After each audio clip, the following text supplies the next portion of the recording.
अगं मी काय केलंय माहितीये का, पेपरमध्ये पास होणं खूप सोपं असतं. जास्त मार्कची अपेक्षा बिलकुल ठेवायची नाही, कारण की आपलं मेन एम असलं पाहिजे पास होणं. काय म्हणते, ग्रेड ब्रिगेड आपल्याला पाहिजे नसतं, आपल्याला पाहिजे असतं पास होणं. आपण 35 मार्क कसे पाडायचे हे बघ.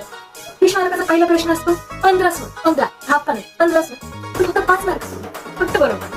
नंतर मग तू पुढच्या प्रश्नामध्ये 15 मार्काचा असतो, त्याच्यापैकी जर तू 15 मार्काचा प्रश्न त्याच्यामध्ये तू 2 पानं जरी लिहिले तरी चालतं, म्हणजे तुला ते 5 तिसरा प्रश्न पण 5 मार्काचा, चौथा प्रश्न पण 5 मार्काचा, 20 मार्क हे झाले. आणि तू शेवटच्या प्रश्नामध्ये जो 15 मार्काचा असतो तो 6 मार्काचा आणि त्याच्यानंतरचा जो प्रश्न असतो तो 5 मार्काचा.